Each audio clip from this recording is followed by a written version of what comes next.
Hello दोस्तों, एक बार पुनः स्वागत है आपके अपने YouTube channel Chaturvedi English classes में।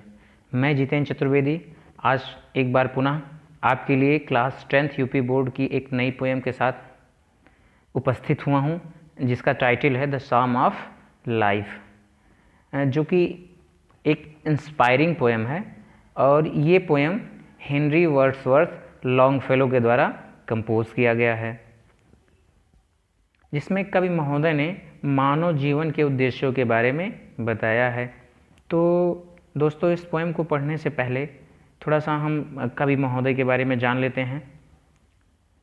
तो हमारे कवि महोदय हैं हेनरी वर्ड्सवर्थ लॉन्गफेलो, और इनकी बायोग्राफी है। इनका जन्म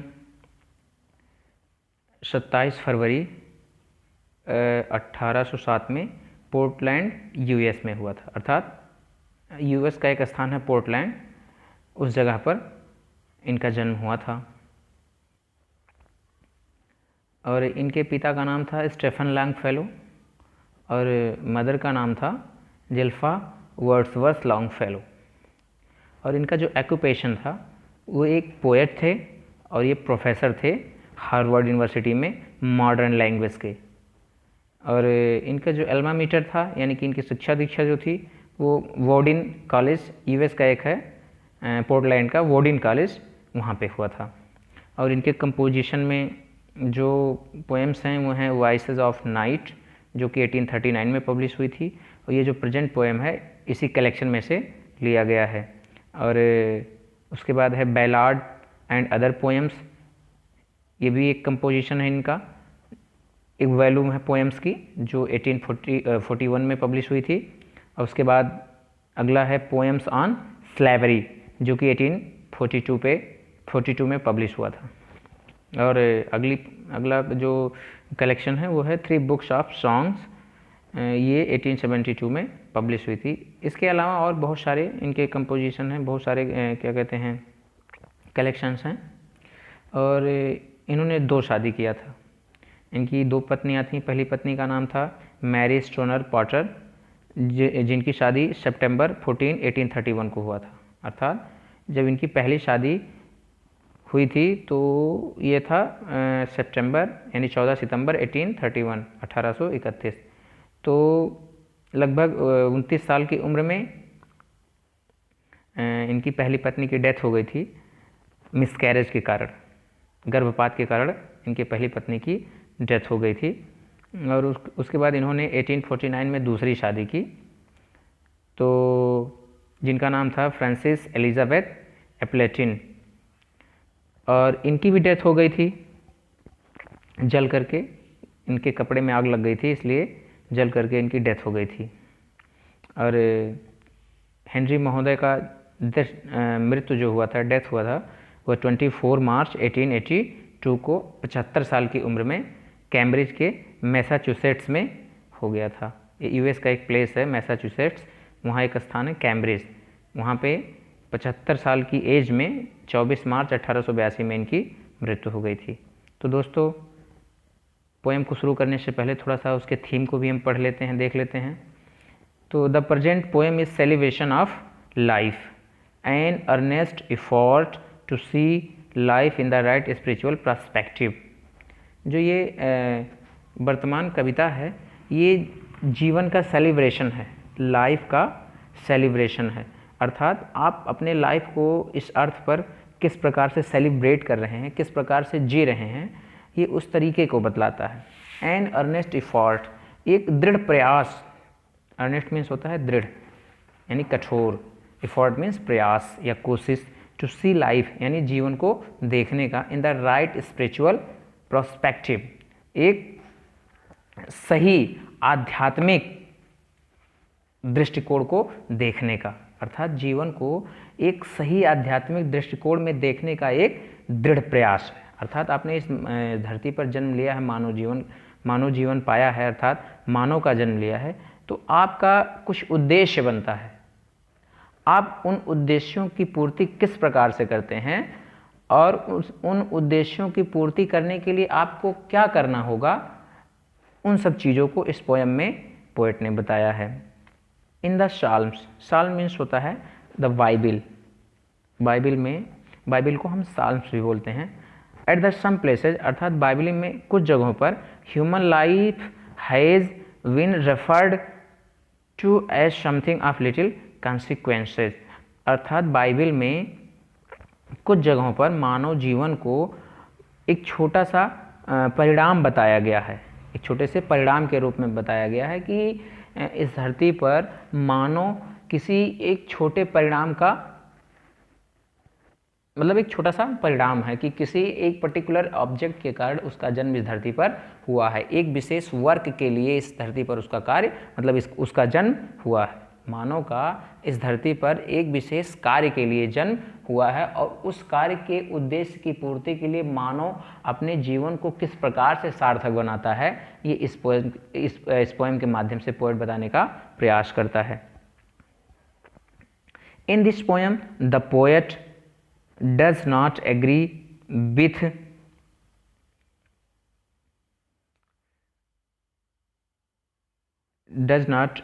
with this view of psalmist according to the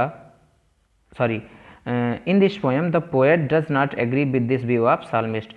तो इस पोएम में जो पोएट है, तो साल्मिस्ट, सबसे पहले साल्मिस्ट मैं बता देता हूँ। साल्मिस्ट मीन्स होता है जो भजन गायक होते हैं, अर्थात स्पिरिचुअल चीज़ों को जो सॉन्ग के माध्यम से आपको क्या करते हैं, डिपिक्ट करने का प्रयास करते हैं, उन्हें साल्मिस्ट बोला जाता है। जैसे जो भजन गायक होते हैं या फिर क्या कहते हैं सूफी गायक होते हैं, बहुत सारे लोग होते हैं, तो ये क्या कहते हैं स्पिरिचुअल चीज़ों को अपने गीतों के माध्यम से डिपिक्ट करने का प्रयास करते हैं।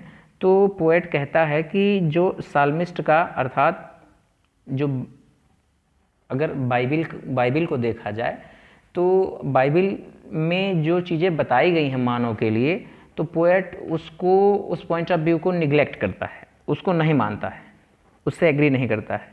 वो कहता है कि केवल वही चीज़ें जो उसमें बताई गई हैं वही मानव के लिए ज़रूरी नहीं हैं। According to the poet the people should appreciate their life on the earth as precious and real. Poet के अनुसार, पोएट कहता है कि पीपुल मतलब लोगों को, इस धरती पर जो लोग हैं, इन लोगों को अपने जीवन को बहुमूल्य और वास्तविक समझना चाहिए, अर्थात एप्रिसिएट करना चाहिए। कैसे? कि मेरा जीवन जो है इस धरती पर वो सबसे वैल्यूएबल है, अर्थात मैं इस धरती पर सबसे वैल्यूएबल पर्सन हूँ। मेरा जीवन जो मेरा लाइफ है वो रियल है, वो वास्तविक है। एक पर्टिकुलर वर्क के लिए मेरा जन्म हुआ है और उस वर्क को मुझे करना है। A time in which they should act to make on the real world. तो कहता है एक समय ऐसा, एक समय में इन विच, जिसमें they should act to make on the real world, अर्थात अपने आप को इस वास्तविक संसार में अपना जो वर्क है उस कार्य को करें। इस अर्थात अपने कार्यों से इस संसार, अपने आप को वास्तविक बनाने के लिए इस संसार में वो चीज़ें वो करें। He urges people not to waste the short time that they have behaving as dumb driven cattle, but rather to act as heroes amid earth's strife। तो ही अर्ज मीन्स होता है रिक्वेस्ट करना, निवेदन करना। तो वो लोगों से क्या कहते हैं, अर्ज करते हैं, है ना। हिंदी में भी शब्द होता है अर्ज माने होता है किसी से कोई चीज़ कहना इन ए रिक्वेस्टिंग मैनर। तो वो लोगों से अर्ज करते हैं कि अपना थोड़ा भी समय, अर्थात छोटा से छोटा भी समय वो वेस्ट ना करें, और वो इस तरीके से ना बिहेव करें कि जैसे ही एक गूंगा हल में जुता हुआ जो जानवर होता है वो कुछ कर नहीं पाता है, उस तरीके से अपने आप को ना समझें, अपने आप को जानवर ना समझे या हल में जुते हुए उस गूंगे जानवर की तरह ना समझे, लेकिन ऐसा कार्य करें, अर्थात इस धरती पर संघर्ष रूपी जीवन में अपने आप को नायक समझने का प्रयास करें, अर्थात अपने आप को नायक साबित करने का प्रयास करें। तो कभी कहता है कि हमारा जो जीवन इस धरती पर हुआ है वो व्यर्थ ही नहीं हुआ है। हमें अपने जीवन को सार्थक बनाने के लिए हार्ड वर्क करना पड़ेगा। अर्थात अपने जीवन को सार्थक बनाने के लिए कुछ इंपॉर्टेंट वर्क जो हमारे लिए स्पेशली क्या कहते हैं डिफाइन किए गए हैं, उसको हमें करना आवश्यक है। तो ये रही इस पोएम की थीम। हम आगे कुछ चर्चा करते हैं। तो अब पोएम हमारा स्टार्ट होता है यहाँ से। स्टैंजा फर्स्ट है, life is real, life is earnest, and the grave is not its goal, the dust the art to dust returnest, is not spoken of soul. तो पोएट कहता है कि life is real, it means जो हमारा life है वो real है, वास्तविक है। लाइफ इज़ अर्नेस्ट, अर्थात हमारा जो जीवन है वो दृढ़ है। अर्थात जीवन जो है इस धरती पर होना दृढ़ है, निश्चय है, अर्थात धरती पे जीवन निश्चय है। And the grave is not its goal, अर्थात जन्म लेना और उसके बाद मर जाना, अर्थात जन्म लेना और उसके बाद मर के कब्र में जाना ही इसका कोई उद्देश्य नहीं है कि हम जन्म लिए और उसके बाद मर गए, कब्र में चले गए, ये हमारा उद्देश्य नहीं है। डस्ट दाउ आर्ट, अर्थात धूल, दाउ माने तुम्हारा आर्ट, आर्ट मीन्स कला, अर्थात तुम्हारे शरीर की जो संरचना हुई है, अर्थात तुम्हारे इस कला रूपी शरीर की जो संरचना मतलब रचना हुई है वो इस मिट्टी से हुई है। आप जानते हैं जैसे कि हमारे शरीर की रचना 5 तत्वों से हुई है, जिसको हिंदी में क्षितिज, जल, पावक, गगन और उसके बाद शमीर, इन 5 एलिमेंट से मिल करके हमारा क्या कहते हैं हमारे बॉडी का क्रिएशन हुआ है, हमारे बॉडी का फॉर्मेशन हुआ है। तो ये 5 चीज़ें इसी धरती पर उपस्थित होती हैं। तो वो कहता है कि कभी कहने का प्रयास करता है कि इन्हीं मतलब इन धूल से, मिट्टी से मतलब आपके शरीर का निर्माण हुआ है और एक दिन वो मिट्टी में ही मिल जाएगा। टू डस्ट रिटर्नेस्ट, वो एक दिन मिट्टी में ही मिल जाएगा। इज़ नॉट स्पोकन ऑफ शूल, अर्थात ये आत्मा के लिए नहीं कही गई है, ये केवल उस शरीर के लिए कही गई है जिससे आपको इस धरती पर हार्ड वर्क करना है, अपने आप को साबित करना है। तो ये चीज़ें कहता है आत्मा के लिए नहीं कही गई हैं। अच्छा, अगला स्टैंजा हमारा होगा, not enjoyment not sorrow is our distant in our way, but to act that is tomorrow find us further than today. कहता है नॉट एन्जॉयमेंट एंड नॉट सारो, कहता है केवल सुख और दुख, अर्थात खुशी और दुख। जीवन का केवल यही उद्देश्य नहीं है कि आपके जीवन में सुख हो, केवल सुख ही सुख हो या फिर केवल दुख ही दुख हो, केवल यही आपके जीवन का उद्देश्य नहीं है। ये आपके ये केवल यही चीज़ें आपका भाग्य भी नहीं है। डिस्टेंट मीन्स आपका भाग्य, अर्थात ये चीज़ें केवल आपके भाग्य में ही नहीं है, या कि आपके भाग्य में केवल सुख ही सुख हो या फिर आपके भाग्य में केवल दुख ही दुख हो। But to act that is tomorrow, अर्थात कि आप हार्ड वर्क कीजिए, इसका मतलब है आप आने वाले कल के लिए हार्ड वर्क कीजिए। Find us further than today, जिससे कि आप वर्तमान से अपने आप को कहीं आगे पाइए, आने वाले कल में जो आपका वर्तमान है उससे कहीं ज़्यादा आगे आप हों। तो आप हार्ड वर्क कीजिए जिससे आपका जो भविष्य हो वो वर्तमान से उज्जवल हो। तो इस प्रकार से हमारा दूसरा स्टैंजा था। अब हम तीसरे स्टैंजा की तरफ बढ़ते हैं। तीसरा स्टैंजा है हमारा, in the words broad field of battle, in the voyage of life, be not like drum driven cattle, be a hero in the strife. कहता है कि इस युद्ध के मैदान रूपी संसार में, इस विस्तृत युद्ध के मैदान रूपी संसार में, in the voyage of life, और इस जीवन के अस्थायी पड़ाव में, be not like dumb driven cattle, अर्थात अपने आप को जानवर की तरह मत समझिए कि हल में जुते हुए उस गूंगे जानवर की तरह आप समझिए कि आप केवल क्या कहते हैं जानवरों की तरह केवल काम ही करते रहिए। B a hero in the strife, और आप उन जानवर की तरह मत बनिए और संघर्ष में अपने आप को नायक बनने का प्रयास कीजिए। अर्थात संघर्ष से अपने आप को उबारने का प्रयास कीजिए, हर संघर्ष को फेस करते हुए अपने आप को उबारने का प्रयास कीजिए, अर्थात हीरो बनने का प्रयास कीजिए। इस प्रकार से हमारा ये तीसरा स्टैंजा था। अगला स्टैंजा होगा,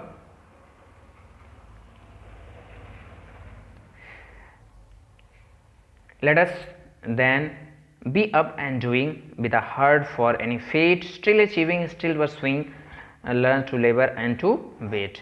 कहता है लास्ट स्टैंजा में, कब कहता है कि let us, आओ, then, तब, be up, उठो, आओ चलो और उठो, and doing, और कुछ करो, with a heart of any fate, अर्थात ऐसे हृदय के साथ, ऐसे विचार के साथ कि आने वाले संघर्ष का सामना करने के लिए मैं तैयार हूं। स्टिल अचीविंग, स्टिल परसुइंग, अर्थात इस संघर्ष से, इस हार्ड वर्क से कुछ प्राप्त करते रहो, अर्थात चीजों को प्राप्त भी करते रहो और उसका प्राप्त करने का अनुसरण भी करते रहो। Learn to labour and wait, कठिन परिश्रम करो और परिणाम का इंतजार करो। तो इस प्रकार से हमारा ये चारों स्टैंजा क्लियर हो गया। अब थोड़ा सा इसके हम लिटरेरी डिवाइसेस के बारे में बात कर लेते हैं। तो मैं आपको बता दूं कि लिटरेरी डिवाइस में जो इस पोएम में यूज़ किया है कवि ने, पोएट महोदय ने, तो पहला है पर्सनिफिकेशन। पर्सनिफिकेशन मीन्स होता है मानवीकरण, जिसमें पोएट ने जो सोल है, आपका आत्मा है, उसे पर्सनिफाइड किया है। पर्सनिफाइड कैसे किया है?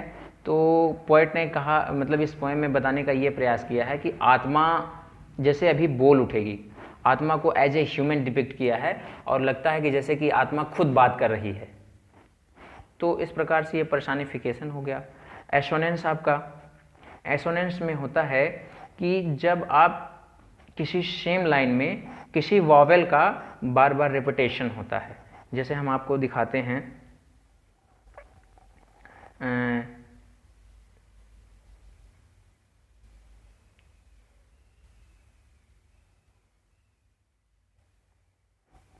सॉरी, ये देखिए, ये आपका है,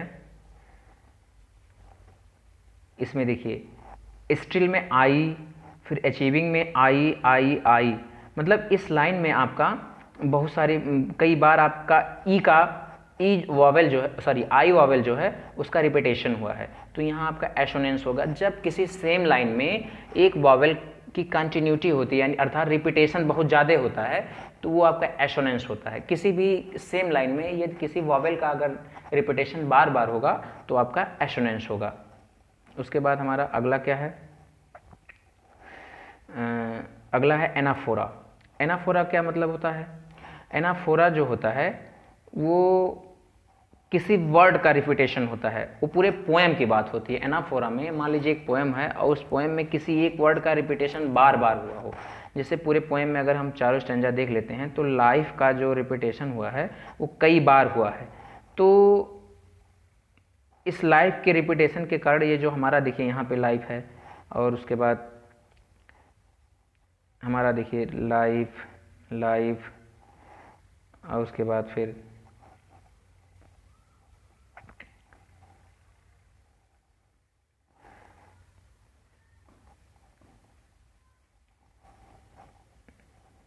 देखिए यहाँ पे लाइफ हुआ है।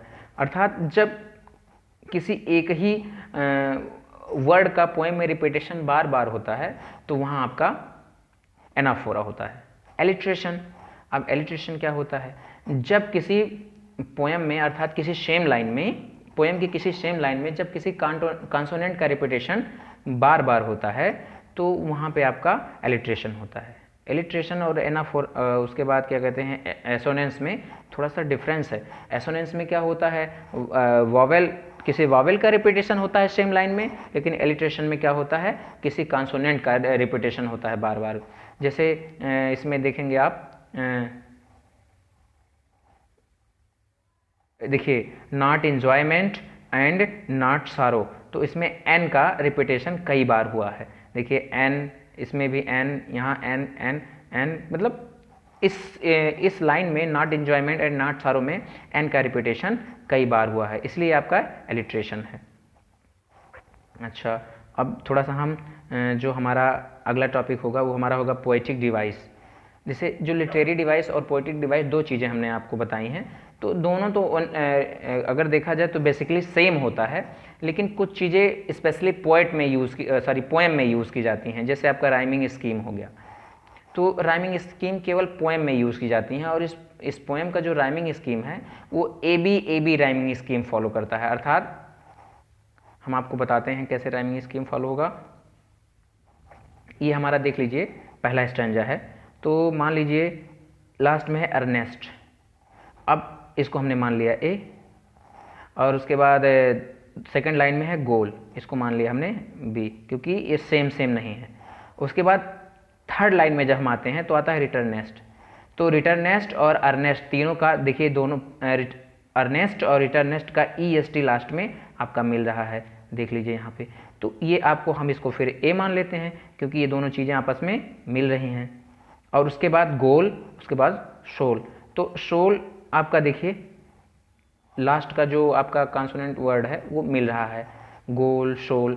तो ये आपका क्या हो गया, ये ए हो गया, ये बी हो गया, फिर ये बी हो गया, अर्थात ए बी। ये चीज़ें भी हमने बताई आपको, ए बी जो आपका राइमिंग स्कीम है इस पोएम में, वो ए बी फॉलो कर रहा है। अच्छा, और इस पोएम में जो है आपका एंड राइम का यूज हुआ है, अर्थात इस पूरे पोएम में आपके एंड राइम का यूज़ हुआ है। एंड राइम मीन्स होता है कि जब लाइन के एंड में जब क्या कहते हैं वर्ड्स आपके राइम करते हैं तो उन्हें एंड राइम बोला जाता है। जैसे देखिए अर्नेस्ट, रिटर्नेस्ट, गोल, शोल, और उसके बाद फिर शॉरो, मोरो, वे, डे, और उसके बाद बैटल, कैटल, लाइफ, स्ट्राइफ, और उसके बाद फिर डूइंग, परसुइंग, फेट, वेट, इस प्रकार से इसमें एंड राइम का यूज़ हुआ है। तो दोस्तों इस प्रकार से हमारी ये पोएम समाप्त हुई, और मैं आशा करता हूँ ये चीज़ें आपको बहुत अच्छी तरीके से समझ में आई होंगी। और मैं ये ओवर कॉन्फिडेंस नहीं है, लेकिन इतना मैं भरोसा आपको दिलाता हूँ कि यूट्यूब पे इतनी सारी चीज़ें आपको बेसिकली इस पोएम के बारे में आपको नहीं मिलेंगी। तो प्लीज़ इस पोएम को आप पढ़िए, समझिए, और जो चीज़ें मान लीजिए इसमें से कोई टॉपिक आपको क्लियर ना हुआ हो या ना समझ में आया हो तो प्लीज़ कमेंट करके बताइएगा, जिससे मैं इन सब चीज़ों में इम्प्रूवमेंट लाने का प्रयास करूँ। Thank you.